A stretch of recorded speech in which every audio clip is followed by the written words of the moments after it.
Hello, everyone, and welcome to the RPG Maker General Podcast, or the RPGMGP. This is Cody, aka Morpix, and with me today are Deldris. Hey. Blue Sky Robin. Hello. And the Red Mage. And I am not Deldris. Are you legally sure? Not Red Mage. I do not have two microphones alternating and joining. I was actually talking to Cody about this, and I was like, I should add Red Mage on Skype and send him a message that's like, we should do this thing where during the podcast, like at the beginning, you'll be like, oh, I gotta be right back, and I'll talk for a while, and I'll say, oh, I gotta go take care of something, and I'll leave, and then you come back, and we just like tag team out of the podcast. Oh, that'd be hilarious. We were both here, guys. Oh, but wait, Clark Kent can't be Superman. He was at the dinner, and he just came out of the bathroom after about 2 hours. He missed the whole fight against General Zod. Oh, boy. Oh, Clark. All right. So we have actual RPG Maker news. Holy crap, we have a lot of news this week. So RPGmaker.net is celebrating their 10th anniversary with a game jam that they call Retromania.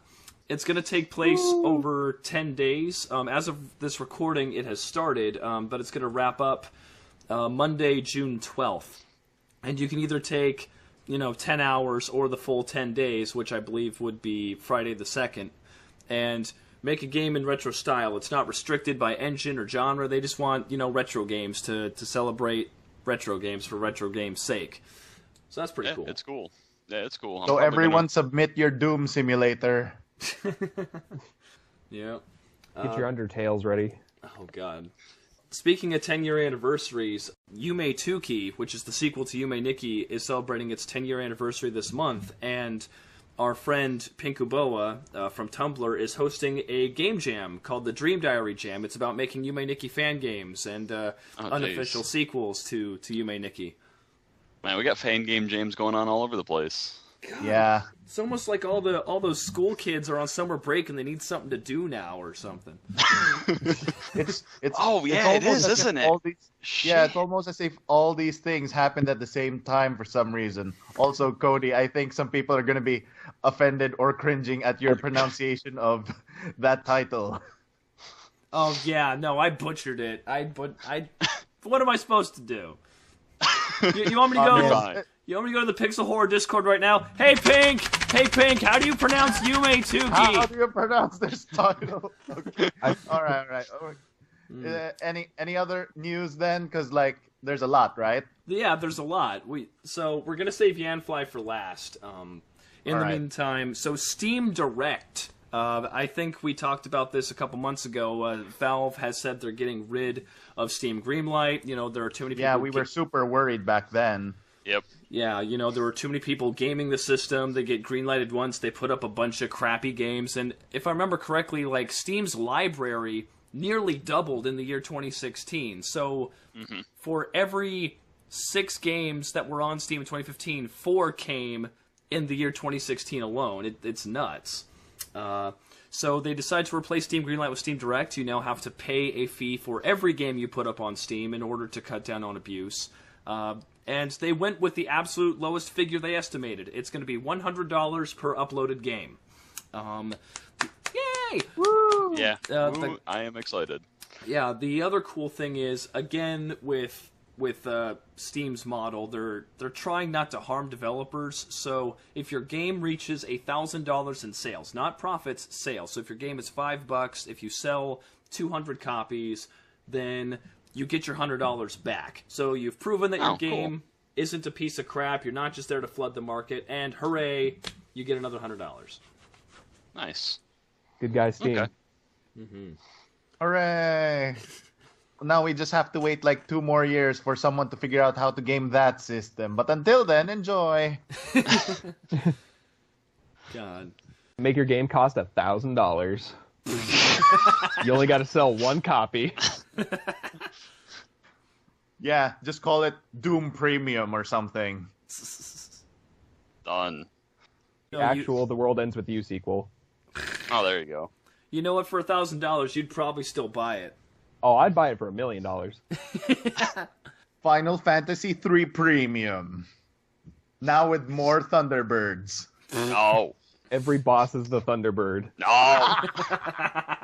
Also, Even the Red before Mage you class, unlock, the Red even Mage class before has you been unlock removed. Dragoon.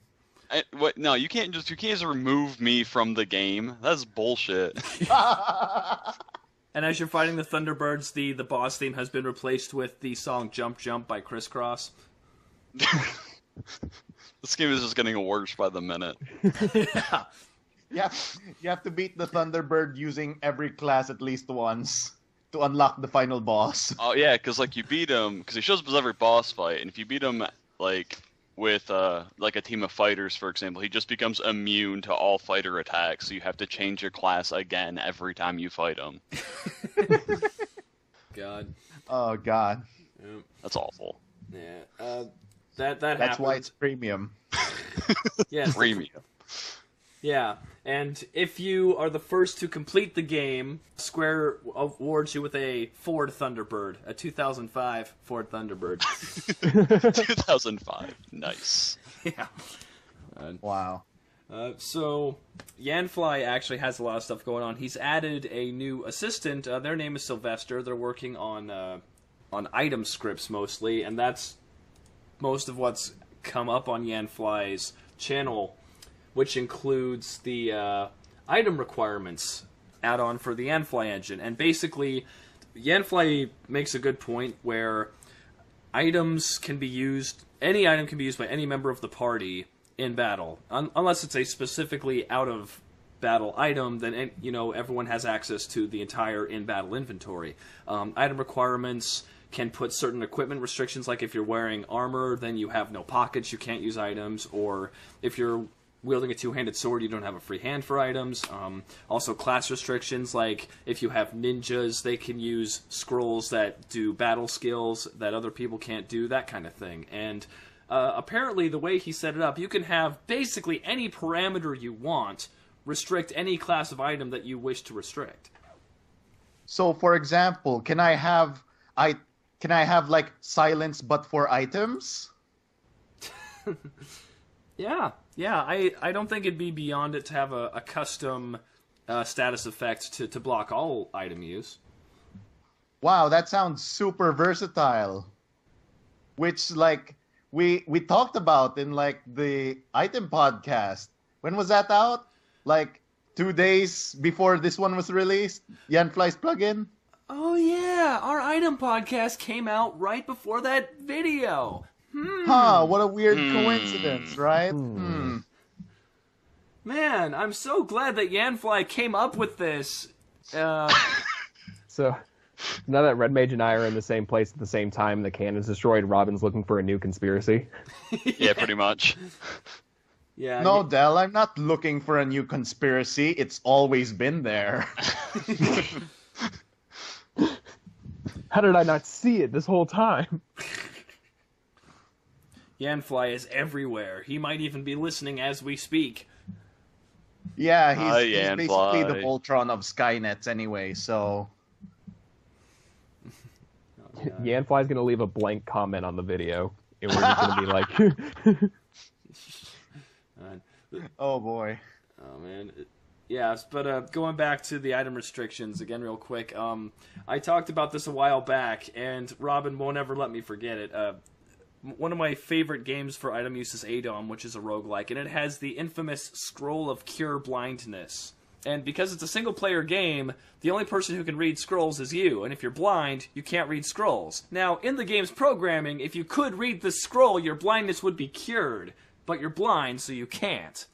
With Yanfly's new plugin, you could actually make items that are scrolls, and if your characters are blind, you could restrict their use. That's excellent. It's stupid, and I would hate it, but it's awesome. I don't know, it makes a lot of sense to me.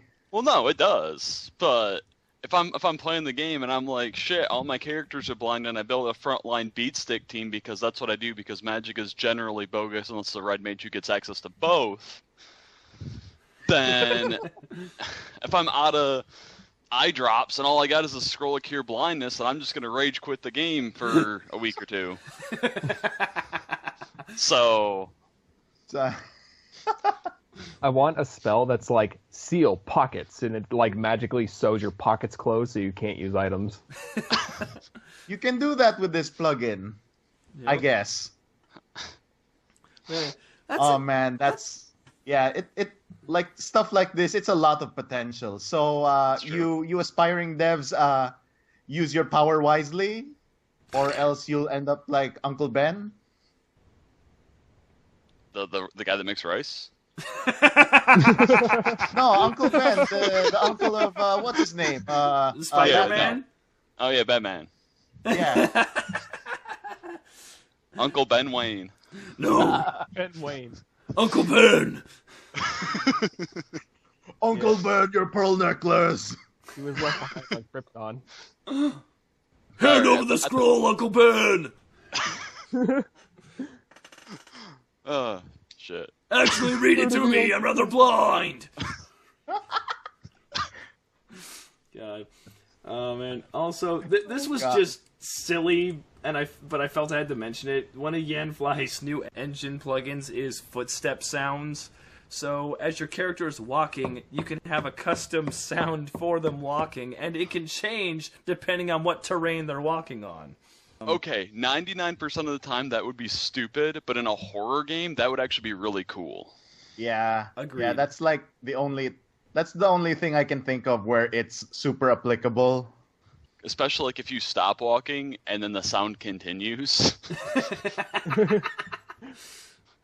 And then you're like, is it a glitch in the game? Is something after me? I don't know. One of your party members just kind of marches in place. And there's just always that. Like He would never be my party. Like, yeah, you're walking and then you stop for a little bit and you can hear the footsteps like keep going for like a tile before the sound stop, and you're like, oh, is something following me? You Or have like a corridor. So like the player sees that it's just a corridor and you just have to walk through it. So they have no reason to stop. So you have like a good 2-3 seconds of them hearing the sound, and then they get to like an open room. So of course the player stops, but the sound keeps going. I have another idea. Like, what if like the corridor was darkened, right? And then like you're walking through it, it's like wooden steps or something, and then midway through the corridor, it's a squishy sound. Ooh, that would work too. Ever since I've played the first Fear, I have PTSD flashbacks with corridors. But corridors are a I don't like staple 'em. of horror games. I don't like I think FF13 has a lot of them. The game is an corridor. Yeah, I remember there's like there was a big debate on it on V a couple years ago, because it showed a map from FF4, which I guess is like one of the early dungeons, like a waterfall cave or something, and it had like a bunch of like maze like ins and outs and treasure chests, and then. And so that was one map, and then the other map was the first 6 hours of Final Fantasy 13, and it was just a big, long fucking intestine of a corridor. Oh, man. I hate people that are like, Final Fantasy VI did the same thing. I'm like, shut the fuck up, they did the same thing. Did you even play Final Fantasy VI? People make the argument that the beginning of Final FF6 Fantasy had VI... sideways stairs.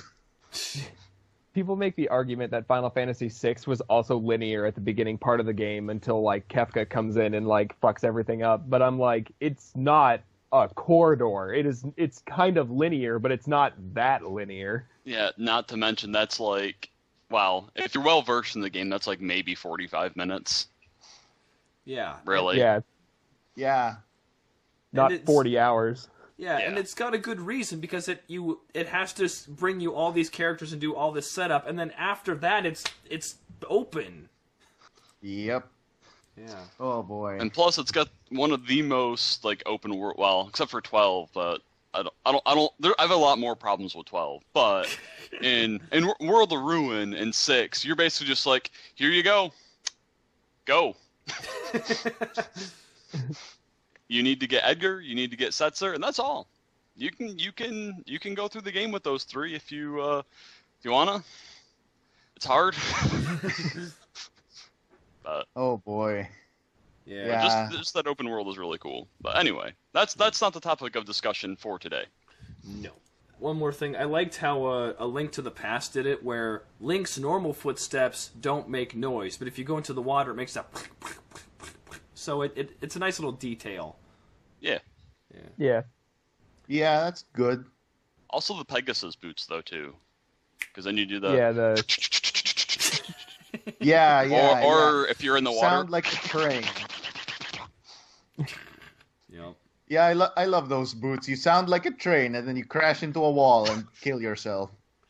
I think the footstep noises would be good if you're going to do a thing where you kind of have random items scattered along the ground. Like if you just happen to press A at the right place, oh, hey, here's a potion. And it just makes a slightly different noise when you walk over it.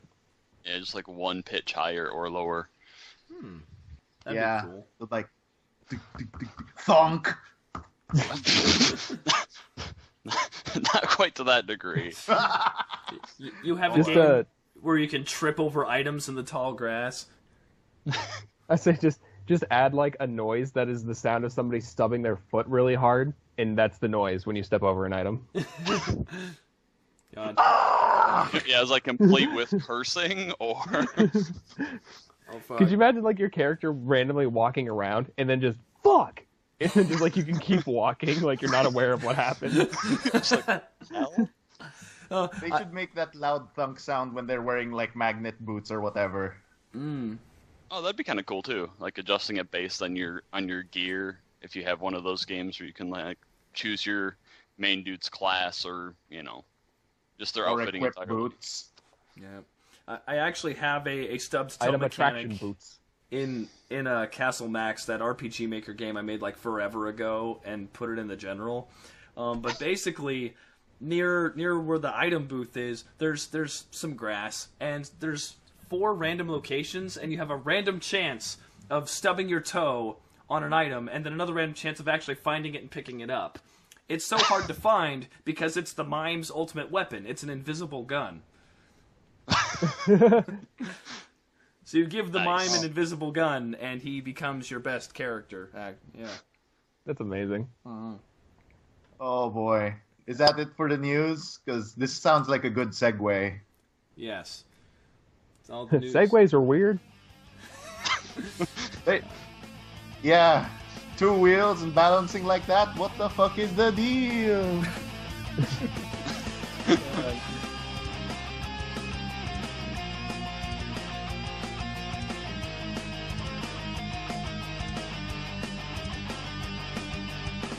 Alright, so today's subject is character departures and character transitions.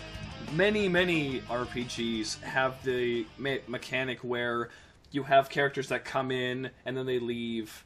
So they're not part of your main party, but they do aid you on your quest. I feel that modern games don't do this as much or do it as well as the SNES PS1 era, because back then you could be more experimental, you could make more mistakes, and something that is very, very easy to get wrong is having a character leave, because if they're cool, the players want to keep them. If they're not cool, the players never wanted them in the first place and will not miss them when they're gone. I was having a lot of trouble thinking about where to start this subject because, there's a lot of games that do it. They all have their own different approaches. But we happen to have, out of sheer coincidence, 2 people who've played FF4 in the same room. So... Oh. You say that like people haven't played FF4. Like, people have played the game, Cody. Like, it's older than you are. I know of FF4. It's like asking people if they've seen The Little Mermaid. They're less people than you think. Like, they're my age plenty now. of people have seen The Little Mermaid. Well, no, they know of it, but how many people have actually seen it? Like, I watched it when it came out. I have not watched that movie since. I still remember a little bit of it. Yeah, or like FF7. Cloud is so emo. But anyhow, since we have 2 people who played FF4, let's start with the beginning of the game. Rydia? I know it's Rydia. Ryda. Because I know it's a bad Ryda. translation of Lydia, but Rydia sounds weird. But we're going with Rydia? Yeah. Rydia. Okay. So, Ryder. it's the beginning of the game. Cecil and Kane find Rydia, and what happens? She's drugged out of her mind. No! What I game got did wrong you already. Shit. I mean, she's drugged on anguish, I guess, because basically Cecil, questions the king, who at that point is probably replaced by a monster. Spoilers. And has you go deliver a package to the town of Mist, which, on the way, you kill a dragon. I'm gonna get to that because that is always the thing that bothered me. Anyway, you get to the Mist, you show up, the package that you have explodes and like blows up the entire town, and but everybody's like dead and burning. Rydia is fine. Her mom is dead, not because of the explosion, but because he killed the dragon in the cave. I don't really understand why the life forces are linked between the summoner and the summon. It never made sense to me. You ever see the movie Dragonheart? That's different. See, but it's like just her, though. If Rydia summons something and it is killed, she's fine. Oh. Just her mom. Right. So what I've always wondered, and this is totally off topic already, but is the summon not necessarily something from the land of summoned monsters, or is it like her mom's like soul personified into a thing and she's just a really bad summoner and she can't, summon properly? Or Maybe is it just a plot hole? Maybe it's just that summon specifically. Because it's so powerful, you have to like give it some of your life force. But it's the worst summon. Well, no, it's not. There's Chocobo. I say Chocobo. And it.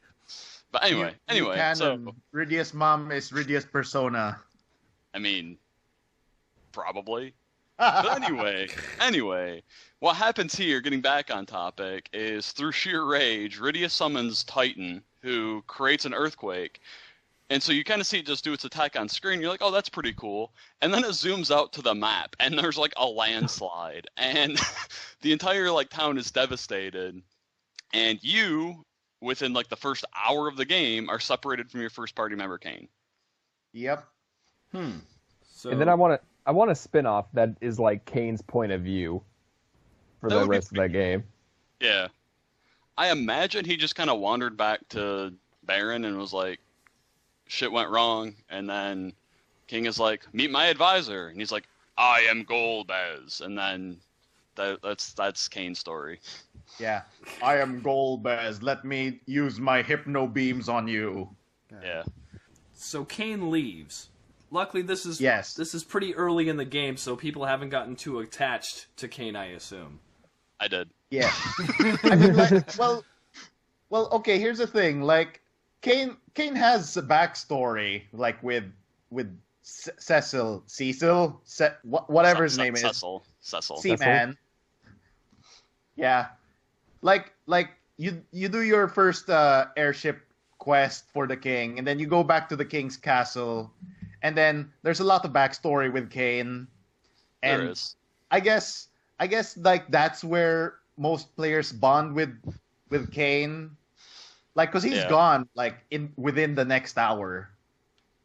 Well, I get a lot more bonding out of him later, but yeah, basically they grew up together. He and Cecil, and basically at this point in their lives, Cecil's like captain of the Dark Knights, and Kane is captain of the Dragoons. I mean, they're both they're kick-ass guys, which is also interesting. Completely unrelated. First Final Fantasy game where you get a character that starts above level 1. So they both start at 10. Ah. Because they're seasoned already. So anyway, but it comes into play a little bit because you do have to help power level Rydia because she's level 1 because she's just a fucking kid. Yeah, she only knows how to summon Chocobo and that's it. Yep. That's an interesting dynamic though, because Cecil and Kane being seasoned veterans, of course, they're level 10. So then you already have an implied kind of mentoring relationship with Rydia, oh, now I have to get her up to speed. When you catch your first Abra, you send it out first, then swap it out for another Pokemon, so you can get it leveled up. Yeah, kinda. I mean, you kind of have to babysit her for a while, but then eventually, once she gets ice, because you're in a desert, so everything is weak to ice, and as soon as she gets that, she's doing on par damage with Cecil until she runs out of MP. But or she gets killed off again. She never. We'll get that. We'll get there. With FF4 and killing off everyone. We'll get there. We have at least 3 more people who leave the party before any of that happens. There's more than that. Right. Okay. Yeah, okay. All right. I'm gonna go fast forward, and then I'll tag out Delters as we go. All right. So, at that point, you go into a cave north of the town. You find an old man there. Old man wants to go up to Damcian. You go up to Damcian. his daughter's there. She married the prince, or wants to marry the prince, but they think he's a bard. He's not really a bard. He's actually a prince. Gasp. Anyway, he joins your party. Now you got 4 people. No, actually, at that point, Tella's like, nah, dude, I'm out. Fuck this. I'm not you didn't even partying up with mention who that guy. Tella was. You're just saying, by the way, there's someone named Tella, and they left. Yeah, he's an old guy. The old man, yeah. Oh, Okay, yeah. so old He guy. got killed who's- off. Okay, from yeah, old I age remember it. or something. Tella, Yeah. the old dude. The old Yeah, guy okay. whose name is Tella takes you to Damsian to talk with his daughter. Yes. All right, so You, does the hot daughter join you, or does the prince join you? Well, no. See, the prince joins you because his hot daughter sacrificed herself to save Edward. Because as you're coming up to the castle, Edward the Spoony Bard. the Spoony Bard, the Red Wings, which is the the airship corp that you were a part of as Cecil, basically just shows up and bombs the fuck out of Damsian. Something I'd like to Big point out about surprise. this is that before all this, shortly after you and Rydia leave her village, you find out that Cecil's love interest, Rosa, has been following you. And she's super sick because she doesn't know how to survive the elements. And so you're taking care of her, but when the Red Wings attack later on, they kidnap her and take her. So she is also gone from the party. Rosa. It was her no, that was drugged wait, out of her mind. Wait, she's in Kaipo unconscious because you have to go with Edward. Because the other reason you're going north, I forgot about that. I forgot about Rosa actually. That's like the reason you go north. You're going to Damsian to get the Sand Ruby to cure her from her illness or whatever she has. So you want to go north to get there. Tella wants to go north to find his daughter and take her back from that damn spoony bard. But then, so it ends up anyway. So yeah, they get bombed. Their fire crystal gets taken. Anna, who is his daughter, dies protecting Edward. Tella gets pissy, and there's like a 1v1 fight where he just smacks him with the staff a whole bunch, and Oh, like yeah, I nothing really remember that. happens. God. And then eventually Tella storms out. Side note on Tella, he's even more seasoned. He's level 30 when he first shows up. But interestingly enough, if you level him up because he's so old, his physical stats actually go down. Which is really cool. Anyway, so yeah, so then you go. So now you've got a 3-person party again. You've got Cecil, Rydia, and Edward. You go to the Antlion's Den. You find the Sand Ruby. You come out. You go to the south. Go back to where you were. You give Rosa the Sand Ruby. She wakes up. She's like, "Hey, I'm okay now." You're like, "Cool. Join our team." So now you've got a 4-person party. So then we're coming up to the big split here soon. So then you go back up through the caves. You go to Damsian. You go to Mount Fabul. I think it is. With the wind crystal. Yeah, with the monks and all that. And that's where Rydia, remember her town was burned down. At this point, she has learned lightning and ice, has not learned fire. Rosa, the bitch I guess that she is like, "Come on, you're a black mage. You can use fire." And everyone's like, "Dude, her town burned down." Oh yeah, she was traumatized or something. Yeah. But So she does it you- anyway. She uses fire anyway. So then you go through, you find Yeah, Yang. you bullied the little girl into using fire. So hold up a Congratulations. second. Hold up a second. Okay. She literally did not know fire, and then Rose is like, "Come on, you know how," and then she ends up learning it from this Yeah. argument. Yeah, she was basically bullied into it. Yeah, pretty much. I think it's one of those things where it's like she probably knew how to do it, she just didn't want to because Yeah. of the town thing, and Rosa just kind of bullied her into getting over it.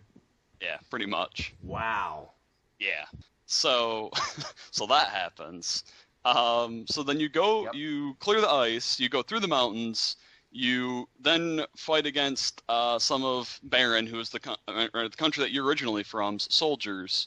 No, there's monsters, but they're Baron's monsters, and you recruit Young into your team because you're like, "Dude, Baron's coming, they're going to blow the shit out of your castle, and they're going to take your crystal." And Young is like, "Nah, let's go."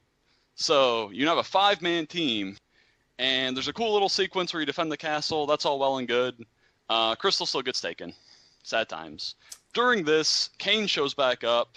He's working for the enemy, and Cecil's like, "I don't understand." Well, technically, you're working for the enemy. Well, that's true, technically. You're both kind of enemies to each other, because Kane is working for Baron, but you've basically at this point just said, "Nah, fuck that. I'm gonna do the right thing." Air So quotes, right thing. right. So after that, this is where the big split happens. Everyone dies. Kinda. You are like, all Nobody- right, we need to go on a boat. We're gonna go back to Baron. Their naval forces are weak. We'll go ahead and we'll infiltrate and we'll get in and we'll win because we're the heroes. So you're on this boat and you're sailing, and all of a sudden, for no apparent happens. Yeah, no apparent reason, a whirlpool happens. Leviathan shows up, and everybody's just like, "What the hell?" Basically, the ship goes down. Rydia's tossed overboard. Edward's tossed overboard. Young's tossed overboard. This is where Rosa gets kidnapped by Kane. right before that. Yeah, that I was like, wait a minute, what happened to Rosa? Yeah, she gets kidnapped in the fight before. So wait, Rosa gets kidnapped by her boyfriend? Well, no. See, here's the thing I like about Kane. Cecil is Rosa's boyfriend. Yeah. Kane is just like whatever. Kane really wants to bone Rosa, like a lot. Oh. Yeah. Okay. Yeah, but Rosa likes Cecil more. Right, because Cecil's a good guy and Kane's kind of an asshole. But so she gets kidnapped. So again, going back to something else we were talking about before all this, it's always the healer that gets kidnapped. Always. Yep. So then that happens. So you lose everybody, and it's just Cecil. You go to this town that you wash up nearby. It's the town that you ransacked when you first started the game. So everybody's like, dude, fuck you. Yeah, You they get poisoned, you get turned into a pig, you get turned into a frog.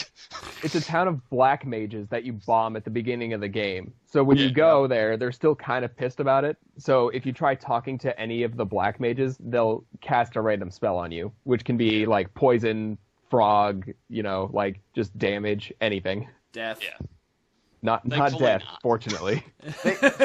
They try to, but it always misses for some reason. It's probably because you're a Dark Knight. Oh, speaking of, at this point you also have a sword, which I don't know what it's called like in the remakes. I'm pretty sure it's just called like black in the like the very. Darksoned.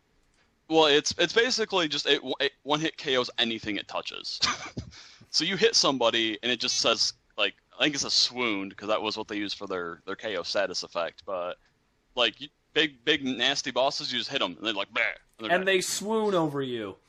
Yeah, pretty much. They're like, oh man, what a gallant knight. So, all right. So then you pick up the twin because you go to the elder and you're like, dude, I messed up. I'm sorry. And he's like, well, I don't really believe you, but I think that you might be telling the truth. Go east. There's a big mountain there where you can become a paladin. And I'm pretty sure they actually tell you that you can do that. And Cecil's like, yeah, all right. I'll give it a shot. So then you get the twins at this point, Palm and Porum. Yeah. We'll send these two kids to go with you, just so you don't fuck up. Right. So then you take these kids up to the mountain. On the mountain, you find Tella again. He's like, hey, I was up here trying to get back some of my magical power because I realized it was Golbez that killed my daughter, so now I'm going to go kill Golbez. And you're like, dude, you're an old man, but I'll help you because I'm after him too. Yeah, and then he gets to learn Meteor, which he has no MP for. It's true. We'll get, That's another fun part. But yeah, you get to the top of the mountain.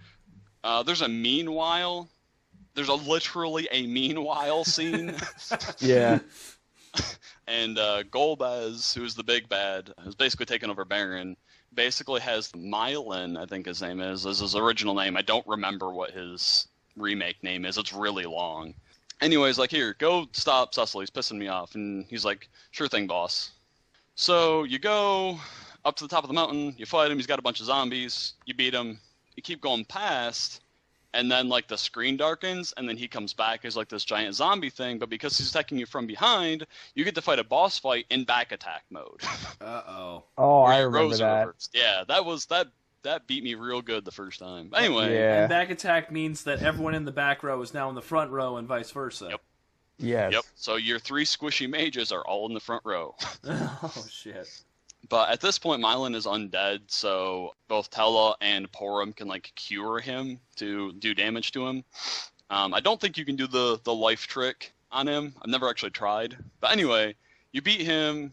You do, like, a little ditty with Cecil. This is actually, like, a really big, emotional, important scene, but Yeah, the big Cecil scene. Let's skip over that because no one dies there. It's not important to our topic.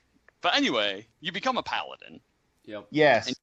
And you're like, okay, cool, I'm a paladin. Also, like Robin said, Teller remembers all of his spells, including Meteor, which conveniently costs 99 MP to cast, and he maxes out at 90. So, what's funny is if you power level Palom enough in this area, which I did, and I don't really remember why I did, you eventually can like get over 90 MP, and you're like, why can't he just teach it to Palom, and Palom can cast it? Because they die. Well, we'll get to that. You keep jumping the gun. Robin just has an insatiable bloodlust. He wants us to just hear about everyone dying. So you take a... Quick, they're waving a white flag. Kill them all.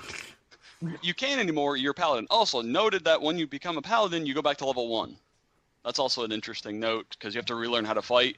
Granted, you have like 600 hit points to start with, which isn't like a tremendous amount, but it's enough to keep you bulky enough to like survive most fights. Yeah. So, but anyway, you power level yourself. Then you take a portal from Miss Ida, because the Elder's like, okay, well, I guess you're a good guy. Cool. So then you take a portal. This castle. Yeah, to Baron, because you're like, all right, now we're gonna do it. Then you find Young in a bar, who has also been like brain wiped or washed or something. He has amnesia. He was probably really Oh yeah, drunk. he did have amnesia. Yeah, that's what it was. And so you beat him up, and then he's like, "Oh, hi, I'm cured of my amnesia." Yeah, you hit him in the head with drunkenness. You pick up a bar stool and hit him in the head with it, and he's like, "Oh, hey, I remember you guys." So This bar tool smacking technique, I remember it. So now you're like, cool, well, I got Palom here basically replaced Rudy as a black mage. I got Porum here replaced Rose as a white mage. I got a pretty good team going. So then you go into the castle, and you talk with Bagan, who was the king's advisor, and he was kind of a jerk before, but he's like, dude, something is going on. I don't know what. And then Cecil's like, well, dude, join me. We'll go kick some ass. And Bagan's like, hell yeah, dude. I'm like, cool. But wait a minute, strangely, I have a full party. How does a 6th party member going to work at this point? Turns out, Megan's a boss fight. So you kill him. You go up, you fight the next fiend, who is Cagnazano or something. He's water. Cagnazzo? Yeah, Cagnazzo. Okay. I made it way too complicated. Anyway, when you leave then, he also has a fuck you, because you go into this room, the door's locked, and then all of a sudden the room starts getting smaller and it's going to crush everybody. Yeah. Yeah. So the twins, in their infinite wisdom, basically brace themselves against the whole opposing lives walls. ahead of ourselves. Let's turn ourselves to stone to save Yeah. these strangers we just met. Yeah, pretty much. Hey, they saw Cecil go through his whole spiritual journey, becoming a paladin. They're all very close now. It's a very emotional moment. They bonded, I'm sure. It was actually a really interesting scene for Tella, too, because he's, like, really, like, upset that he who was at the end of his life, didn't, like, be able to do something like that. That the young kids, again, the children, first Rydia, now the twins, had to. And he tries to even, like, cure them, but they stoned themselves of their own free will, so that means they rejected the cure. Yeah.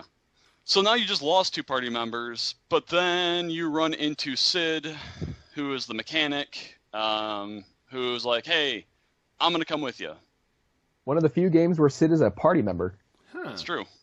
All right. For a while then, I don't really think anybody leaves. Because you go, you fight he's not Astos, but he's basically Astos. You do find Edward, who is like basically crippled now in bed. And you fight against the Dark Elf because he stole the Earth Crystal from this other place. But as soon as you get it, Kane rolls up in his airship and he's like, hey, buddy, it's a nice Earth Crystal you got there. And then you're like, okay. And he's like, I've got Rosa. I'll trade you. And Cecil's like, this is probably a bad idea, but let's do it because I'm a good guy now. I'm a paladin, but thou must. Exactly. So Throw Rosa over here first. So you go like into Golbez's like tower that he has, which is not on the map anywhere, like at all. I just like thought about that. I'm like, wait a minute, that's not literally anywhere in the game. Anyway, you go through, you fight through all that. When you fight up against Golbez, Tella basically just goes nuts and like casts probably a good like 400 MP worth of spells that he doesn't have at Golbez, including Meteor, which kills him, and he dies. And it's sad. Poor old man. However, that did weaken Golbez enough that Kane snaps out of his apparent mind control that Golbez had on him. Yep. So Kane's back. Yep, Kane's back in your team. You rescue Rosa. She conveniently just casts Exit because the whole tower is coming down. It's really neat that they do that. Like, I'm just going to cast the spell that gets you out of dungeons to get us out of this dungeon. Wait, why didn't they do that when, instead of Palom and Porom turning themselves to stone, why not just Exit? None of them knew Exit. I don't think they had Exit at the time. I'll have to check. Either that or, I don't know, they blocked all magic or blah, blah, blah. I don't know. Could you imagine how crazy it would be if, like, you could power... magic except for stone. Could you imagine how crazy it would be if you could power level them enough that Porom learns Exit, and so they don't die there? They just teleport you out? Oh, jeez. That would be like... That would just break the game code, because then you'd have, like, 8 party members. Oh, my sister used Exit, but then she suddenly died for some reason. I have to mourn her. Go ahead without me, guys. Bye. Be like in Teen Titans, where, like Terra, because for some reason the original Teen Titans, like Terra gets all the Teen Titans out of Slade's collapsing base, but then she's a statue just standing on the mountain above Slade's base. Like she teleported out and then turned to stone, which is probably what Palom and Porom would do. No, she the whole cave system was like collapsing, and she used all of her power to stop it, but it turned her to stone. Yeah, but how'd she end up? Didn't she get out of the base though? Like, wasn't she a statue outside of the base? They took her because they wanted to figure out how to cure her. Okay, that makes more sense than her just... So they just took her. Okay. Because Beast Boy's like, whoa, haven't given her the dick yet. We gotta fix this. Beast Boy took her just so he could, like, have something to stare at night. Oh, Jesus. Oh, boy. Christ. We'll keep the statue in my room, guys. Sorry about your dead girlfriend, Beast Boy. She dead. Starfire and Robin are like making out in the back, and Cyborg's like, sorry about your woman, B. And then he goes to his PlayStation. And then he goes over to Sokka. Man, my girlfriend's a statue. Oh yeah, my girlfriend's the moon. The moon. Oh god. My first girlfriend turned into the moon. That's rough, buddy. That's like Zuko's best line. Just, that's rough, buddy. Like, of all the things. Of all Take the whole thing at face value, like, yep. Yeah. Because he wasn't even there for that. Nope. Like, what the hell do you say? Like, I got you. Man. You ask for context, I would imagine most normal people would. You know, he's probably like, I don't have the time or the patience for this shit. I know it's going to take 5 hours. Just. But see, that's the thing. They were flying, or were they just like flying on an airship? They were just going somewhere. Yeah, they had a lot of. They had all the time in the world. Well, they had all the time, but zero fucks. Yeah. Basically. All right, back Sounds to about right. Okay, so back to 4 real quick. At this point, we've got most of the deaths and leavesing out of the way, for the most part. Okay, so then next, Kane. I'm pretty sure it's Kane is like. So by the way, Golbez has all the crystals, but that's not all of them. There's dark crystals too. They're underground, and everybody's just like, huh? Kane's just like, yeah. So let's go underground. So you drop a key into a well. It opens up a mountain. Whatever. You go underground. You're in the middle of a war. Baron is somehow already down here. I don't really understand how, because you just opened the mountain. The Emperor's New Groove. Thanks. The Emperor's New Groove, where they keep trying to trip up Cusco and Pacha, but they keep failing. It's like, how'd you get here first? Actually, yeah, that doesn't make a whole lot of sense. But that's one of the best lines, jeez. Or like Wacky Races, how Dick Dastardly can always get in front of the other racers to set up traps. Yep. Like, he could just win the race if he kept driving. He's obviously way faster than everyone else. But he has to be a pedantic asshole, and that costs him the race every time. It's not enough to win. I have to kill everyone, or something like that. It's not enough that I have to win. Everyone else has to lose. Okay, so the bad guy travels by map underground and... Yep. Alright, and so your airship gets either blown up or overheats or some shit. I don't exactly remember what. Sid gets injured, so he stays with the dwarf people to like recover. And now like my memory is failing me at this point. I don't know if you get Edge here or do you. There's the war between like the dwarves and the Red Wings that are going on, and isn't this where Rydia shows up again? Oh yeah, because you go because you go behind, because Sid leaves your party, so now you have an open party slot, so you know something's gonna happen. So Golbez shows up screen to steal the Dwarf King's crystal that he's got. He controls some of the dolls, which turn into a giant, really creepy-looking doll. Like, the whole fight is just nightmare fuel.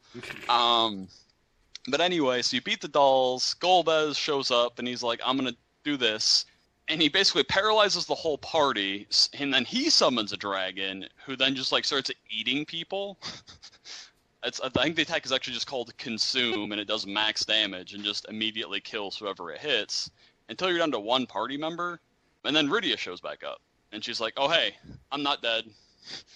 Apparently Leviathan, like, opened up a portal to the Fey March, which is the place where all the Eidolons live. So she had been there for years. She's, like, a young woman now.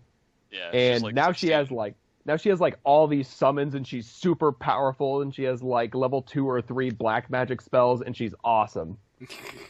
But she lost all of her white magic. But that's okay, you've got Rosa. Yeah. Technically, also, Cecil can cast healing spells, too, for what it's worth. They're not very good, but he can cast them. Yeah, so she shows up. Yeah, her time is, like, I don't know, like 10 times as fast. Because, yeah, she's basically like 15, 16 at this point. And she was like 8 or 9 before. So she shows back up. She helps you beat up Golbez.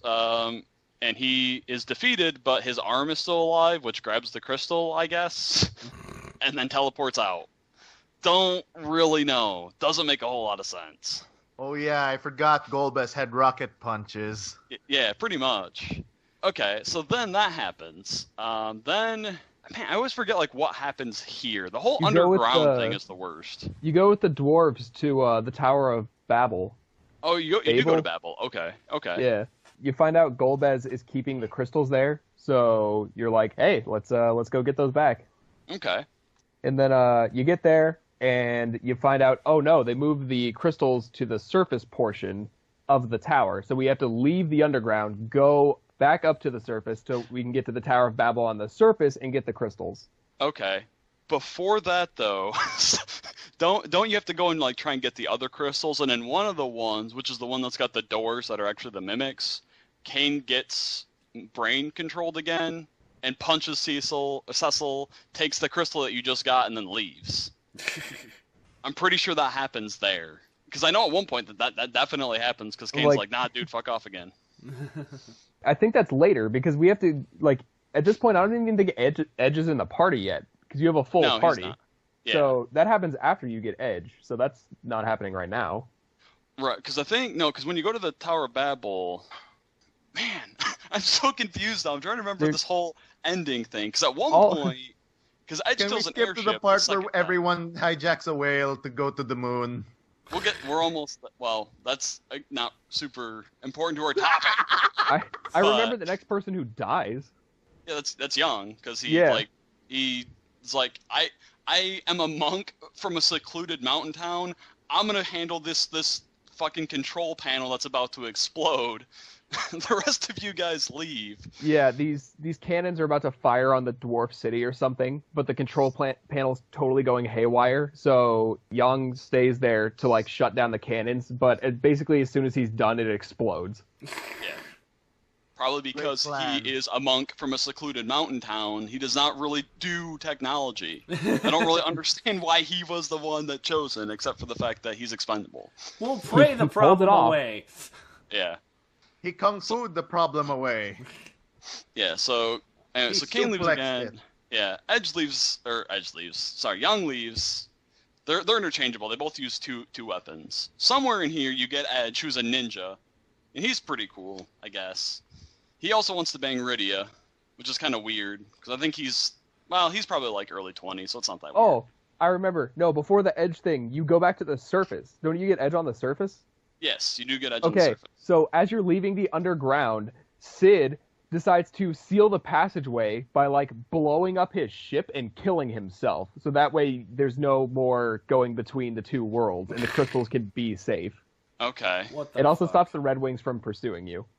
Right, but eventually you end up having to get a drill to go back down anyway. I don't remember why. Which makes the sacrifice totally pointless. Yeah. What the actual fuck is up with this game?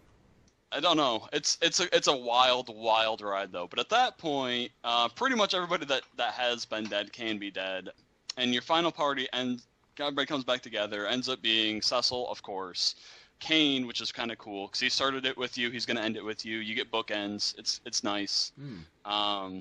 Rydia, Rosa, and then Edge. Yeah, like, you finally I'm a get ninja. Edge. I'm a ninja. I'm gonna save the world. He really does just kind of show up and be like, I am a prince, and I'm here to help you save the world. And you guys are like, okay. just literally rule of cool. Like, I'm a ninja. And everyone goes, sweet! And then they give him a slot in the party. Yeah. They're like, well, conveniently, our mechanic just blew himself up for some reason, so we got room. God. Yep. Also, Edge... Well, no, Sid doesn't die, though. He's still in the dwarf place. He's just, like, bedridden. Because he helps Edge fix the ship later. And teaches Edge about mechanics. Oh, yeah, okay. Yeah, I remember that. So Sid doesn't... Because nobody really ends up dead, by the way. Because Edward is still in the one place. He's a cripple in bed and can't move, but he's not dead. Yang is being taken care of by the Sylphs, who you can visit and learn the Sylph summon for Rydia. Palom and Porum are dead. No. The elder stoned. of Mesaida prays them back to life at the end. Because they're there in the final battle. Well, they're cheering on in the final battle, which is pretty cool. Is this a Marvel movie where they do a bunch of fake deaths to make you feel bad and then they say never mind? Yeah, I don't think anybody actually dies except for Tella. He dies.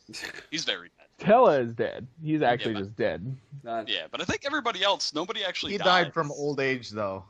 Yeah, he died from like exerting himself while being old. He didn't die from the exerting meteor. himself at 0 HP. Like, jeez. He didn't die from overexertion. He just died of old age at that moment. Just right then, it's like, well, my time's up. See you guys later. Yeah. So there's what, like a dozen characters that enter and leave your party throughout. Yeah, the during the course of the game. Yeah. Basically, Final Fantasy IV was weird, where they're like, we want to have a diverse cast, but we don't want to do a thing where you have like backup members that you swap in and out. So we just need the plot to kind of do it for us. Exactly. But what's cool is that in Dawn of Souls, I think it is, or that maybe it's the advanced one. I don't know. There's one game where you can actually like cycle back in Yang and Edward and Palom and Porum and Sid and all the temporary characters that you had. There's a bonus dungeon that gives like end game equipment and everything, so you can have like whatever team you wanted from your entire cast, which is super cool. Yeah. So I wanted to ask a question about the beginning, because the beginning seems rather action-packed, because the first two villages you go to get destroyed. Do you have time to care about these characters? Because in that first section you go through Edward, Rosa, Tella, Cecil, Kane, Rydia. Like, is the game trying to get rid of them before they become boring, or is it just like shuffling through them even faster than people can find time to care about them? We're really glossing over the time that you get with these characters. You do get time. You get, well, you know, we've kind of glossed over stuff like, yeah, at the beginning, Kane leaves before you really get to know him, but it's not too bad because it's kind of the beginning of the game. The thing with Tella is like, you know, you get to see the whole thing where he like basically runs in and sees his daughter like killed in front of him, and you know, it's a whole emotional moment where he like goes crazy, and so you do get moments with these characters. True, and there's also a point too in the cave where we're talking where you first met Tella. That's where they introduce you to like save points inside of a cave. You actually like use a tent, but there's like a whole campfire scene. And Cecil and Tella go back and forth talking about Rydia, who is basically your daughter Fu, and you know his daughter, and just like his whole story. So I mean, you get like a lot of this, like the reasons for all the characters, why they're here, what they're doing for you, and everybody, for the most part, except for Edge, has like their own motivations. Okay. Yeah, I feel that that's a very tricky balance, and I think that's why most modern RPGs don't ever have major characters leave the party. It's kind of like writing an amicable breakup. You know, you want the player to care, but you don't want them to care so much that you want them around all the time. Right. A good example of this, moving away from FF4 for a second, is Ramus from Lunar. Because I've been playing Lunar recently, because I remember it being good, and it is still good. The Ramus thing happens at the beginning of the game because he's Alex and Luna's friend, and he wants to go to the Dragon Cave and get a Dragon Diamond, and it's going to be worth a lot of money. And what you gain from the conversations around town, you learn a lot about Ramus. He's lazy. He's a con man. He's a goofball. He's incompetent. He hates hard work. He's not the kind of guy you want to have on a long journey. So, you know, you go get the Dragon Diamond, and he tags around for a while, but when shit starts to get serious, he stays behind and says, good luck, and your party is probably silently breathing a sigh of relief that they don't have to put up with his shit anymore, and they're going, good luck, and he becomes an endgame merchant. Yeah, I was gonna say, because there's some scene that happens where he like cons a merchant into like the deed to his store or something, and he ends up running that store, and he's like, you know, I've came a lot farther than I ever really wanted to. I, you know, was a small time, you know, in the little town. I own like one of the biggest stores in one of the biggest cities in the world now. I'm gonna call it good right here. Thanks. Yeah, I haven't gotten that far. I just got to the Dragon Diamond part, but man, yeah, that's why he ends up with that shop at the port. Okay. Yeah, that's where I'm at. I like just finished that scene a few nights ago, so he's a cool dude. I liked Ramus. I mean, you know, he's an NPC because he like doesn't learn any abilities. He doesn't get any MP. he's just a guy with a sword. Yeah. I love that, and especially like the way they bookend it, because I forgot about that scene, because it's been, you know, half my life ago. But yeah, like he gets what he wants. He's got his ending, and through the gameplay, you know, he doesn't have any spells. They've demonstrated he won't be much use on this big grand adventure across the continent. Mm-hmm. Yeah, he starts out like not comparable, but like 80 to 90% of Alex, and then by the time you lose him, he's like. Basically, he's the guy that you hope can finish off the enemy that everybody else beat up. Even Luna. Yeah. So, that was a pretty well-written character departure from the game, I would say. Final Fantasy IV had some good ones. It also had some really bad ones. But it has a lot of them. It does have a lot. And that's probably the only game I can really think of where you get that many characters just in and out, like a revolving door in your party. Yeah, it really is just a revolving door of characters coming and going. But it's always cool when something happens and you're like, oh, hey, it's you again. You know, and you get somebody back on your team. Yeah. Because they're familiar again. Yeah, I think, Robin, you wanted to bring up Grandia, because they do something like that where a character leaves and they come back to cheer you on later. Oh, yeah, right. Okay, so because Grandia also has a lot of this, but, like, not as much as FF4, apparently. So, all right. At the start of the game, you have Justin, the main character, and, like, at the start, you have this little sister-type figure who, like, tags along with you, and she's useful. She's a second party member, and she stays with you like for a really long time. After like, I don't know, 2 dungeons, you meet a third character who's a girl, and she's all jealous and like, haha. And then at the edge of the continent, you meet your 4th character, and you're like, okay, 4 characters, that's a full party, yeah.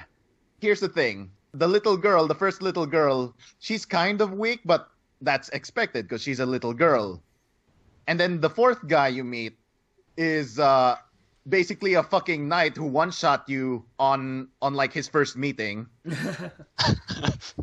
And what's cool about him is like when he's in your party, you know those skills where like you use it and like the boss kills everyone in your party. Mm-hmm. You know those skills, right? Yeah. Yeah, that's what he has on his first fight against you guys. Okay. And you know what? That continues to be what happens with him when he's in your party. Use the skill, all the enemies die. Next. Yep. It deals like such an insane amount of damage, and it's like fucking crazy. And you there's know, at no this way point, in hell he's gonna stay in your party for very long. yeah. So by the end of the dungeon, there, he's like, "Oh, I have to stay because I have to protect this village over here. Sorry, guys. I'll teach you the sword skill, though. You won't be able to use it for a long time because it's like I mastered it for years, but like, you know, I'll teach it to you." And then it turns out like the little girl is like too weak to go on, so she has to stay behind as well. And it's like really weird. Like half of your party like stops there. The weakest character and the strongest character. I was gonna say, like, losing one is kind of, but yeah, you literally lose half of your party. Yeah, you lose half of your party, and, it's kind of sad, because, like, the girl was with you since the very start, and right. the knight was, like, fucking the strongest thing ever. So you may or may not miss them, that depends. So you take a raft to the next continent, or something. On the next continent is like where all the bad shit is happening. They were kind of just doing adventuring stuff before then. And then like in the next continent shit starts to get real. You meet your next permanent party member there. He's kind of like an asshole. And I guess he tried to mug you at one point, but like after you feed him some food, he's like, "Okay, you're cool actually. I'll stay with you guys." You're not you when you're hungry. Third party member, have a Snickers. Why? Because you're not you when you're hungry. Yeah, I forgot why he stays, but like he's there for a long while. And then like the fourth party member at that point is like some asshole merchant. I mean, like, he's nice enough, but he's like a snarky merchant, and you know what those kinds are like. Yeah. Yep. He also like exits the party, but it's more like, I've been with you guys for a little while. You're not really that profitable to be with, so I'll just stay here. Okay, bye. That's fair. I'll just skip ahead because like there's only one extra character. Basically, near the end, like everyone else leaves Justin, the main character, like because like Justin lost his purpose and like he's like moping around because like heroes tend to do that in RPGs for some reason. They have to have their moment of doubt. Yeah. So they reach the city of angels or something like that. And then like, because the city is empty and then Justin's there just walking in the empty streets. And then he's like super alone and it's a fucking super sad. And then like he turns a corner, fucking everyone from the part that used to be in the party is there. Like the little girl, the badass knight, everyone's fucking there. Even the asshole merchant. Even if, like, you didn't like all the characters that left, you might have liked at least one of these guys, right? Right. Yeah. And then, hey, the three people that were supposed to be part of your final party, they join you again from there. So, yeah. Nice. When I was playing through it, I happened to, like, really feel a lot for this scene. It's like great. I think with characters leaving and coming back, it helps remind the player of their progress and what they've gone through, because most games, most RPGs do that through the leveling system where, hey, I can now kill a slime in one hit as opposed to, having to fight them on basically equal footing. And I don't think enough games do that sort of narrative structure where they don't just show the progress through the leveling, but they also show it through what your characters have done and what kind of people they are. It's true. Yeah. It's time, segue, for me to talk about a game. If you were done, Robin. Yeah, I'm done. All right, so I actually thought of another example of when it's not the healer that leaves, and that would be Tales of Xillia. Any of you guys play Xillia? No. Okay, so I think Tales of Xillia did a really good job with leaving, with party members leaving. It doesn't happen very often. There's only a few times where you're separated from your party. There is one instance where, so you get your whole party together fairly quickly in the game. There's 6 people, you all get together fairly quickly, but then about maybe 2/3 of the way through the game, they give you a new party member. So the initial problem that I would think most people would face with that is, well, how am I going to get time to know this person?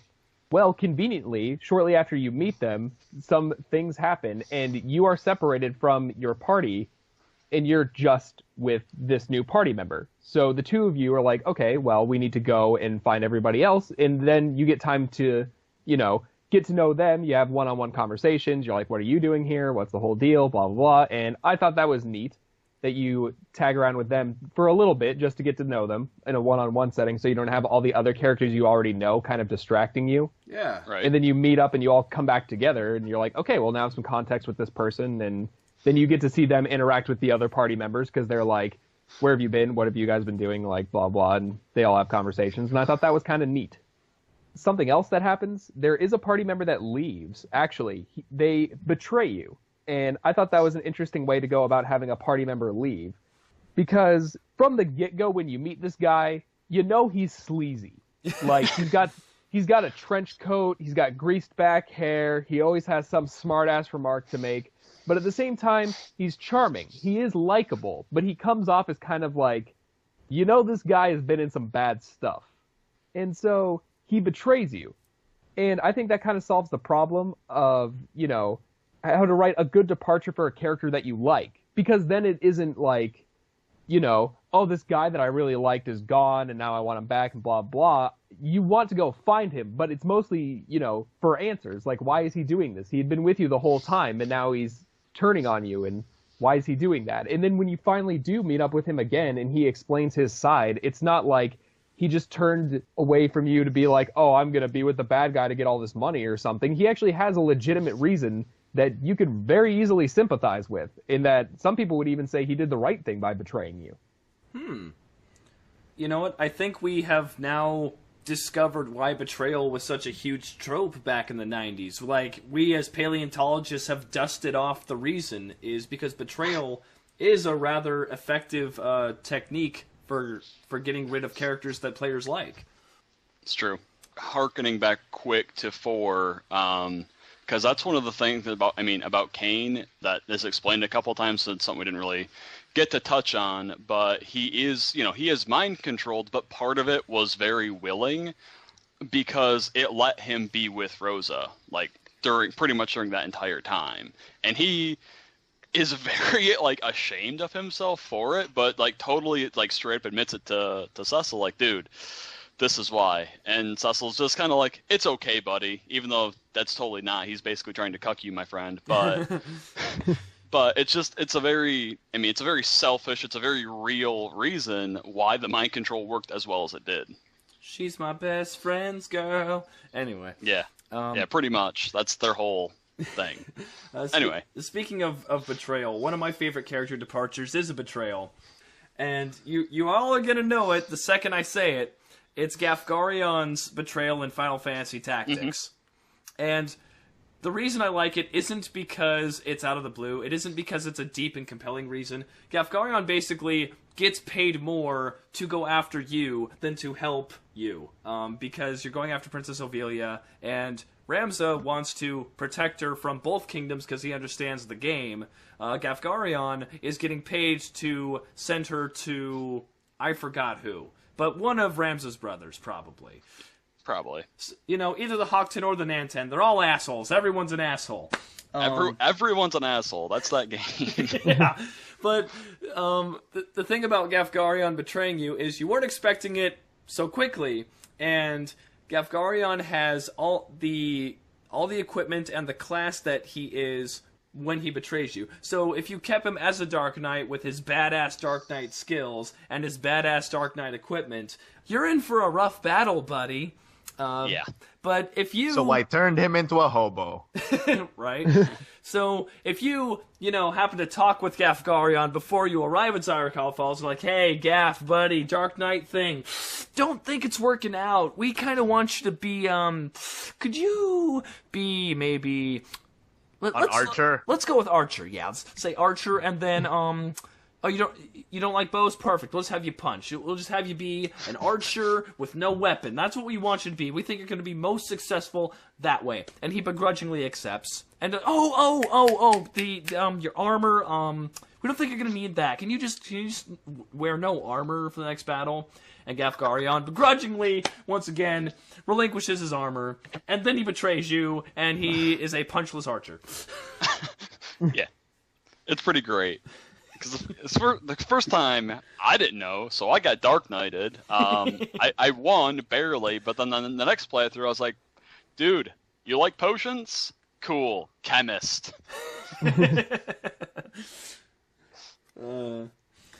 But I don't even know how to use potion. Great! Do it. You're going to learn. It's time to learn. That's the job system, my friend. God. Oh, God. Yeah, I love this so much, especially like since you fight him another 2 or 3 times, and this time he's pissed off and he has better equipment. Yep. In contrast to good character departures, I guess this isn't even technically a departure, but I'm fucking sick to death of like fake out killing of party members.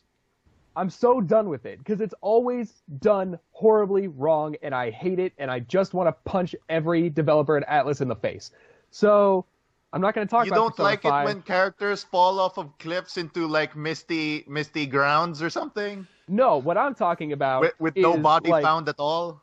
Okay, so, like, no, it's worse than that. Okay, you know what? I'm just gonna make up a fucking example because I don't want to I can't think of an example and I don't want to spoil things in Persona 5. So let's say, for example, that there is a guy who's like, oh, I gotta defuse this bomb really fast, and so he's the bomb defusal guy, and he runs in and he's like defusing the bomb or whatever, and he's working on it, and then he like defuses it.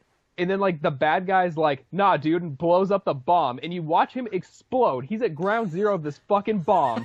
And then you guys are like, oh, God, no, not party member 3. And so you all walk off. You be sad for, like, 2 minutes. And then he walks back up and he's like, huh, guys, that was close. Hacks! Like, I fucking hate that shit. I hate that shit so much. I'm so done with it. It happens all the time. In JRPGs, like, modern JRPGs seem to be huge culprits of this, and I'm fucking done with it. Like, don't do it. Either kill the person or do not do that. Like, yeah. Fuck. Yeah, absolutely. He used the exit spell. Like, I hate that. Like, that's the thing that pisses me off the most. It's always like, how did you get out of there? Oh, I don't know. I guess I just got lucky. Like, you can't even give me anything. Oh, I used this spell at the last minute, or, oh, I did this thing, or, like, you know, you didn't see it the way it actually happened. Like, fucking any excuse would be great, other than, oh, man, I guess I'm just lucky. I turned on like God that, mode. Like, holy shit, I want to... Okay, so now I'm going to talk about... It's not an RPG, but here's a good example of this. The Walking Dead games. Did you guys play those? The Telltale games? I know my of wife them. plays them, so I've seen them over her shoulder. So I bought it on sale and it crashed like as I launched the game, and I didn't try again. Well, it's been long enough that I feel like it's been long enough that I feel like I can talk about it. So spoiler alert. Okay, so most of the way through the first one, you have this companion named Kenny who has been with you pretty much since the beginning. He's been your bro, or he's been a fucking asshole. It depends on your choices. And so no matter what. Either way, if you make some decisions, you can either save or send to his death this character named Ben. So, Ben, if he is with you at this point, you guys are on, like, kind of almost like a little balcony that you'd find in, like, an apartment with, like, a metal railing on it. And across from there, there's a roof that you guys are trying to get on because you're trying to make your way through the city. So everybody steps up on the rail, and they jump over to the roof, which isn't too far of a jump. It's a realistic jump that I believe people could make. And everybody's jumping, and then Ben is the last one to go. But when he jumps, the rail gives, and he falls down into the alley below. Ooh. So you guys are like, oh, crap. And you, like, look down, and you can hear him kind of making noises, and he's, like, moving, so you know he's alive. So Lee, the main character that you play as, and Kenny both run down there. And you open up this gate to get into the alley. You get into the alley, and you're like, oh, Ben, oh my God, are you okay? And he's like, yeah, guys, I'm fine. Just help me up. And you move some debris off of him, but he's totally, like, impaled through the stomach from the railing that he landed on. So then on cue, you have zombies coming in from both sides, and it's like a fair amount. There's probably like 10 coming from each side in an extremely narrow alley. Like the three of you standing shoulder to shoulder would probably take up the width of this alley. So then, of course, Ben starts freaking the fuck out, and Kenny's like, what do we do? And we're like, just get him up. And so you guys start like trying to pull him off of the thing, but you can't. And just some quick background. Kenny has been an asshole to Ben like this whole time. Kenny's family like dies in pretty much a really horrible way, and Kenny's all pissy about it, and he kind of takes it out on Ben, and Ben eventually like flips the fuck out and is like, basically, fuck you, at least you had your family, I don't know where my family is or if they're even alive, at least you got some form of closure, and you're being an asshole to me for no reason about this, so fuck you. And Kenny realizes that he's been a prick. So yeah, that's then true. You get to this point, and basically Lee and Kenny realize that they just need to go. Like, there's no helping him. And even if they could get him off that thing, like, he was impaled through the stomach. Like, he's going to die. Like, capital D, dead. Basically. Yeah. You guys run back to the gate, and Lee runs through the gate, but then Kenny closes it behind him and locks it, and it has, like, a padlock, and he locks it. And Lee's like, Kenny, what are you doing? And Kenny's like, basically, Kenny says, hey, I've been a real dick, and it's not right, so I'm going to go, and I'm going to go mercy kill Ben. I'm going to shoot him in the head. So that's what happens. Lee's like at the gate, and he's like shaking the gate. You see Kenny run off, and then you hear Ben yelling like, Kenny, what are you doing? And then you just hear a gunshot. And then that's it. And you go back up to the roof where your two other companions are, and they're like, what happened? And Lee basically is like, let's just go. So you guys leave. And you don't see Kenny again the entire rest of the game. Mm-hmm. Well, fast forward to Season 2. Oh, boy. Oh, no. So, Season 2 comes around, right? He's there. And sure enough, about halfway through, you are playing Clementine, who was a little girl in the first game. You get up to the ski lodge, and sure a fucking enough, there is Kenny in the ski lodge. And I was like, fucking bullshit. And so Clementine's talking to Kenny, blah, blah, blah, and eventually the topic comes up, and she's like, basically she was told what had happened to Kenny, and so she was like, Kenny, how did you get out of there? And he, I quote, I don't know, I got lucky. Real lucky. And that's all he says about it, and I was like, fuck you, fuck you, fuck you, fuck you. Why can I not put a bullet in, like, you are not here, you are dead. This is fucking bullshit. How dare you try and write my character out of the game, Telltale? Like, that shit pissed me off so hard. Any sort of excuse. It could have been fucking anything. So at this point, they are aware that if you're covered with, like, what do they wipe on them? Like, the blood and stuff, it, like, hides the scent that you're alive. So they could have done anything. He could have said, oh, I, like, you know, got some blood on me, and, you know, I was able to walk past them. Or, oh, they started eating Ben's corpse, so I was able to, like, push past a few of them. But no, none of that. No sort of reasonable explanation as to why he was alive, other than, oh, I just got lucky. And then I hid in a supermarket and almost starved to death, and these guys found me. You starved to death in a supermarket. He is literally too dumb to live. Well, you would have to imagine that supermarkets at that point have probably been ransacked. The whole thing's been going on for a while. That's true. All they have left is, like, a box of cornflakes and Diet Dr. Pepper. Like, expired milk. Ugh. Ugh. You mean cottage cheese? Yeah. Yeah. Oh, God, no. So, Oh, boy. for all of the game developers who will watch this podcast, don't do that or you'll piss me off. Yeah. So to counteract that, because and not this stuff I actually read in, and this was a while ago, because I've actually been in the general for probably about a week or two, because life has been crazy. But someone was talking about a game that they were working on where, like, the main character that you play as is not really the protagonist; it's like the secondary character. And then at some point, like a third of the way through the game, the boss, like, you know, throws the super ultra attack, and then the current main character, like, takes it for everybody and then dies, and then everybody else has to just go and then try to, like, put the pieces back together without their leader, and I think that'd be a really cool thing to see in a game. That so exists. it's Gurren Lagann. Well, yeah, I guess kind of. Yeah. It's Chrono Trigger. Yeah. Well, Chrono leaves for a while, and then he's not required after that, but he doesn't capital D die, as in dead die. Yeah. This guy dies when he is killed. Yeah, like there's no coming back. So yes, yeah, it's a lot more like Gurren Lagann, I guess. I didn't think about that because I have not seen that since it came out. So I've kind of in the back of my brain. But no, yeah. So basically that though it'd be a cool story idea, just where someone is sacrificed and everybody else has to go because you can't fight the boss. It was also they were trying to make the boss seem dangerous, and that's a pretty good way to make somebody seem really dangerous. Yeah. Yeah, the main character died. Oh yeah, that's pretty dangerous, all right. Yeah. Whoa, shit. Let's not fuck with that guy. And there's a really shitty PS1 RPG called Beyond the Beyond. Sounds familiar. It's really bad. I played it though, and I beat it as a young lad. But there's one just kind of on that topic. You get this dude who's kind of like the knight in Grandia. His name is Samson, no less. He has incredible stats. He has 100% crit rate, and he just massacres everything for the 30 minutes you have him.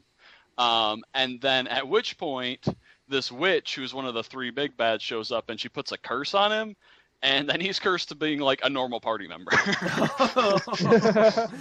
that point. Which, I mean, it works. And eventually you break the curse at the end of the game, but he doesn't scale as well. So now he's just a little bit better than everybody else. But it was just a really interesting way of introducing a character that is supposed to be super strong and then finding a way to make them not, without just being I'm the evil bad guy that's going to join your team.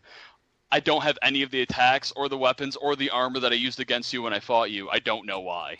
That reminds me of man, I hate that curse thing though. It happened when it happens, it really sucks. Yeah, no, it does, but it's a good story element. But that same witch also, in one of the rare cases that I was talking about before, where it's not the healer that leaves, your black mage's older brother, who his name was Percy, if I remember right.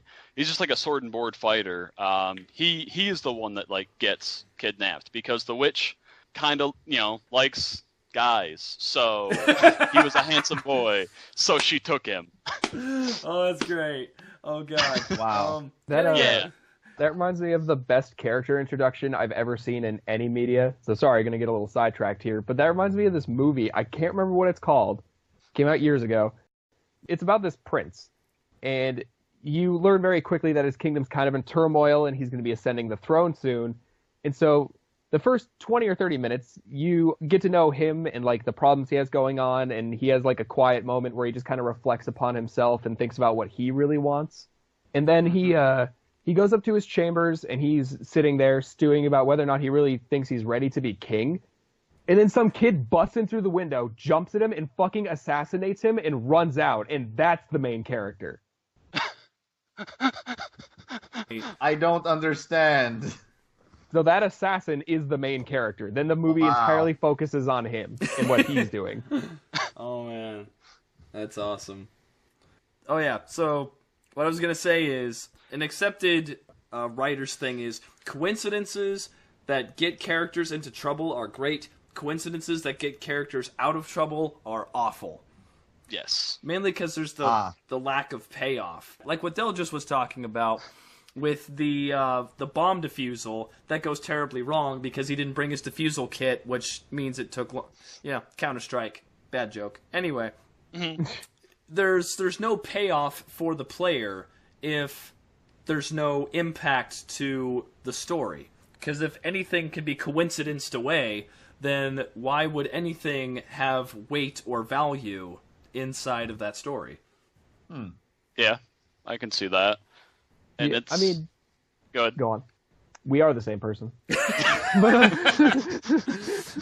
Confirmed! It's confirmed. But anyway, okay, so coincidence just in general kind of bothers me in games. I know it kind of just has to be that way to write a plot, that you just gotta have coincidence. It just has to happen.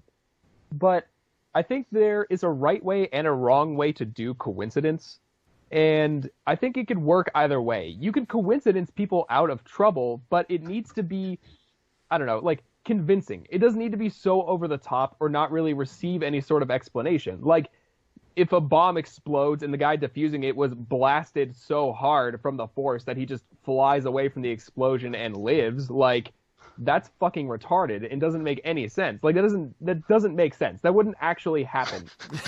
Like, but if you say, like, oh, I don't know, you know, this guy was defusing the bomb, and after he defused and he started walking away, the explosion goes off, but as it does, like, the ground gives way beneath him from the force, and he falls through the floor as the explosion goes off and flies over him.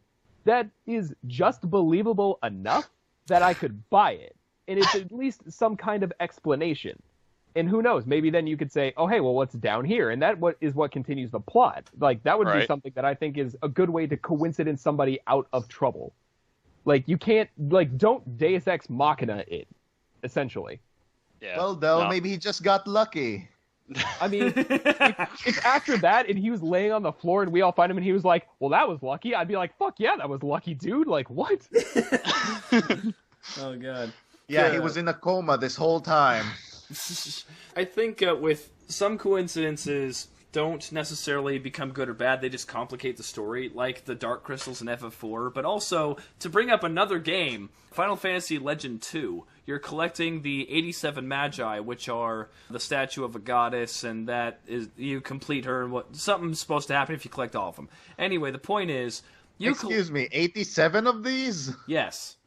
Wow. Yeah, so you collect many bosses have like 3 or 4. But anyway, you collect the 87 Magi, and the bad guy appears and steals all of them from you and runs off.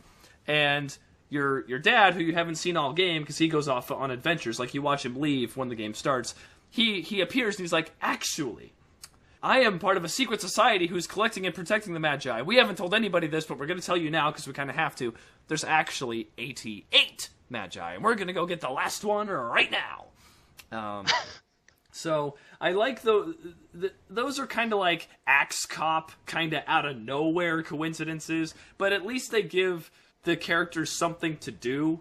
You know, it doesn't it isn't necessarily adding or detracting, but it gives you a way to know that not all hope is lost.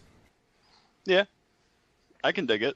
Because when you start talking about his dad showing up, my first thought was Dragon Quest III, which has nothing to do with like party members coming or going, except for the fact that I didn't have any because I sold the game. Fuck you, party members. Anyway, you get to a point where you see your dad, and he was going on this adventure to beat the bad guy before you, and you're basically just kind of following his trail the entire time, and then he's fighting against this monster, and then he gets killed. Right there, in front of you. That's kind of where I was expecting that to go. But no, Dad has the answer, not Dad is dead. Yeah. But I liked Dragon Quest III, at least their party system, because like if you recruited people, you could name them, and then if you got bored or you didn't like them, you could throw them back in the guild and get somebody else, and they'd still be waiting for you. So you weren't required to restart the game to try out all these different classes, which I thought was kind of nice. Yeah, no, it was definitely a neat party system idea, and an interesting way to like bench and bring back party members who not completely unrelated to the story, which is unlike everything else we've been talking about thus far. Whereas, like Final Fantasy Legend, the first one, there's a guild and you can recruit people, but you're only allowed to recruit new people if the other ones you have are like dead. Like out of lives, kind of dead. Which thankfully I've never reached that point yet. Like, is this the time to like get to the new part? Because like, I think this is a good segue to the other kind of party member removal bit. About, you know, the elephant in the room. The zone-based guest characters, that kind of thing. No. The one that's super famous in FF7. Oh, Diane. Yeah. Should we? we? And pepperoni. I mean, we all know about the FF7 example, right? I hope so. By now. Yeah. Okay. It's only Spoilers, a 20-year-old game. game. Never played FF7. Aerith dies. Aerith. if I'm dead tomorrow, you know what happened. Yeah, so from the beginning of FF7, like, more or less from the beginning, she's around, and for the first half of the game, she's pretty close to Cloud. She's super important, kinda, and like her or not, she's there for like most of the game until that one point. She also has very good limit breaks that heal the party.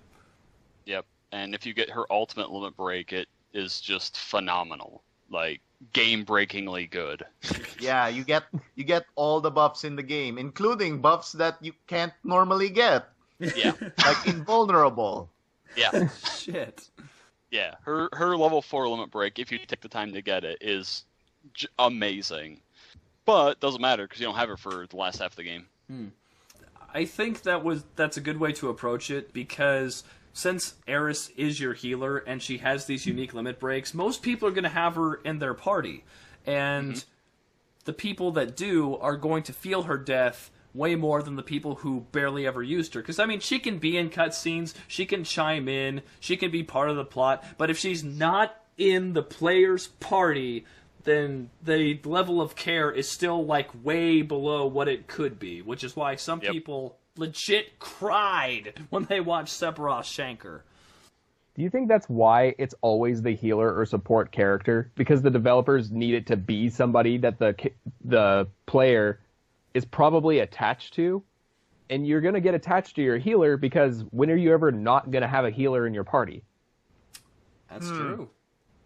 I mean, yeah. That makes a lot of sense, because like in the same game, in FF7, someone else also gets kidnapped, like temporarily, and that person is Yuffie. And that might not sound like much, but like Yuffie does have a healing limit break, and she does take away all the healing powers of your party because she steals all your fucking materia before getting kidnapped. Yep. But no, see, the best part about all of that, though, is the slap in the face when she returns it, because it's completely all randomized across your items.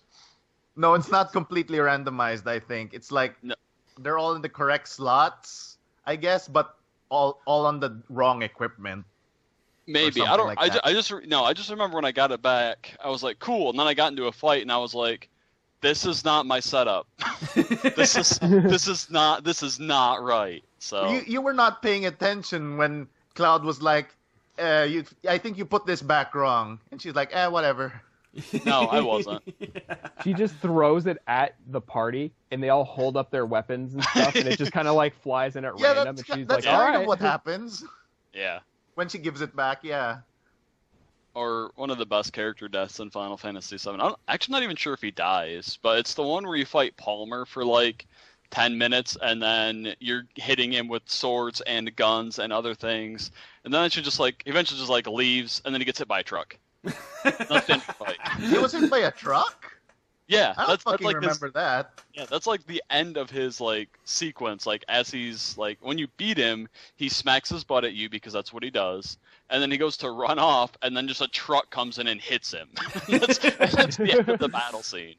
Man, the last thing I remember about Palmer is like the little Bronco. Like he gets hit by the wing of the little Bronco as it slowly turns, and he like falls over and dies or something. No, something when that happens too. He definitely gets hit by a truck. He definitely does. I've seen it. It's great. I'm gonna go watch the battle just to make sure I'm not wrong. Yeah. He gets hit by a slow-moving plane, and then the ambulance comes in, runs him over.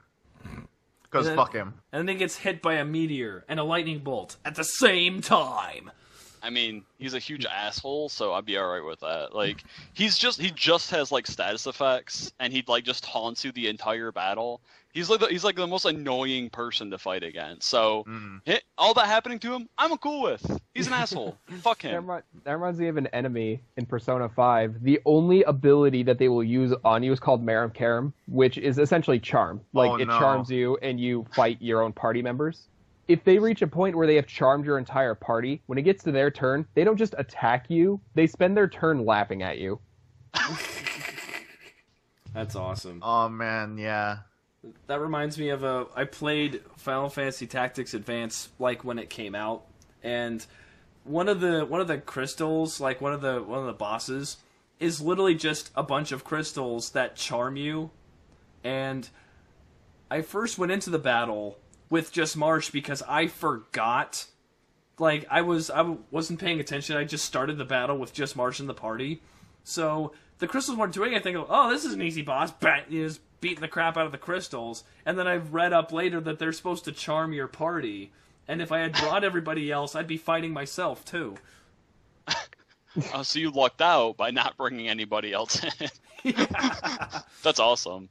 Little crystal bits are like, we're not quite sure how to deal with this. He's alone. Very unexpected. What now? So, alright, so we talked briefly about Chrono Trigger earlier. So, character leaving the party, a la Chrono, because he sacrifices himself. Very, very altruistic, that young lad. But anyway, yeah, then after that he's no longer required, so then you can put together best team, which is all the girls, and, wreck everything. But then you've got an even more complex party system, which is its pseudo-sequel, Chrono Cross, where there's like 40 characters or something, and all of them have different recruitment methods. Like a ridiculous amount, and you can't even get them all on one playthrough. All right. Yeah, you need 3 playthroughs to get them all. All right, we're at about the 2-hour mark, so please keep it brief. Basically, what it comes down to, there's not a lot there, because no characters leave the party, but it's just the fact that there's so many characters in there makes it really hard to care about a lot of them. Yeah, it has the same problem that I think Fire Emblem runs into, is that it's kind of hard to care about all of the characters, especially Shadow Dragon, the one that Marth is in, where there's 108 recruitable party members. Mm-hmm. Wow. But and you can get every single one of them in one playthrough. Interesting. See, Wow. Yeah. Because I thought people Are like had to half die. of them NPCs? Like they just stay at home base and pick up your vegetables? Basically. No, that's Suikoden. That's Suikoden, for sure. That's what I'm implying. Oh. Wait, Cody, what was your question? My question was, I thought certain characters had to die so that you could unlock other chapters to recruit other characters. Honestly, I did not play that much of Shadow Dragon, didn't care for it, so I couldn't answer that. But even if that is true, you still have to recruit those other people. So maybe they won't all be alive by the end, but you can get every character. Yeah, I think only the first Fire Emblem handled the death mechanic properly. Because in every other Fire Emblem, it's just a struggle to keep everyone alive. But in the first Fire Emblem, if somebody dies, then you go then you end up in map B, and in map B, you meet that character's girlfriend, and she's pissed, and she's even better than her husband was at fighting. That kind of thing. Right. So you're not punished for losing characters, I guess you're almost kind of rewarded in a way. But yeah, no. See, the other problem that I've got with Chrono Cross, which by the way, I love Chrono Cross a lot, but the fact remains too that you have characters that are just so much better than everybody else that there's no reason not to use them. The best example, aside from the main character, is Glenn. He's the frog XP, considering his name is also Glenn. And he starts with just a sword, he's got like a buckler, and he's pretty okay. At one point, Plot gets him the Einlanzer, which is this game's version of the Masamune. Basically, the gimmick in Chrono Cross is there's 2 worlds that you can go back and forth between. So what you do is you go to the other world, you get that Einlanzer, and now Glenn dual wields Einlanzers. And Nothing he basically... personnel, kid. Yeah, he is basically at that point just better than Surge, like who's the main character. So there's really like no reason not to do that and not use Glenn. He is phenomenal as a character. Damn. I think Final Fantasy Tactics handled the permanent death of party members the best out of any game that I've played. Because you have one end of the spectrum where, you have like the newer Fire Emblems where you can set it to casual, because casuals, am I right? And when they die, quote unquote, in combat, they're not actually dead. And then on the other end of the spectrum, you have XCOM, where if somebody's dead, they're fucking dead, and like that's it, and there's nothing you can do about it. I like that Tactics gives you that 3-turn window to bring them back. Yeah, and it allows like rays to miss, So if someone goes down, it's not an instant reset. It's not the end of the world. If you can get a revive off, if you can get to them, if you can finish the battle, anything, you're fine. Yeah. Oh no, the guy's about to die. Better kill all these Malboros quickly. Good luck. But no, it's a good way to handle it. Just so permadeath is always really as frustrating in games. Even if it's kind of like a built-in mechanic, it's still kind of annoying. But regardless of much of anything, but yeah, giving that window that you can save them from their fate is a good way to do it for sure. The last thing I want to bring up, splitting the party, so nobody leaving, but the party just splits and you play from different perspectives. Honestly, I can't think of a really example of it done like particularly well because it's usually not really messed up, but I can think of a fucking awful example, and that's Final Fantasy VIII. Because you reach a point where, okay, so first of all, Final Fantasy VIII, backup party members do not get experience. It's true. So when you split up, you use everyone. You're in 2 separate groups of 3 or 4, I don't remember, but you end up using everybody. So all those characters you haven't been using are extremely underleveled for whatever you're going to be doing. So you're just kind of fucked. So you have to split your good party members with your bad party members to even out the parties. So there's 2 issues with this. Basically, every time you split the party, you play through the 2 perspectives, but you always play from Squall's perspective first. So you go through his whole thing, and then you switch to the other side. So in addition to having already underleveled people, when you switch to that other party, monsters in Final Fantasy VIII are leveled to Squall's level. So since you play through his perspective first, every time he's gaining levels and, getting stronger. So when you switch to that other party who has not gained the same experience yet, the enemies are just stronger than them inherently. Because you play as Squall first every time.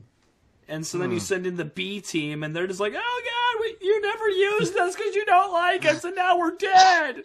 So not only are they the B team, if everybody was the same level, they're gonna be out-leveled by the monsters no matter what.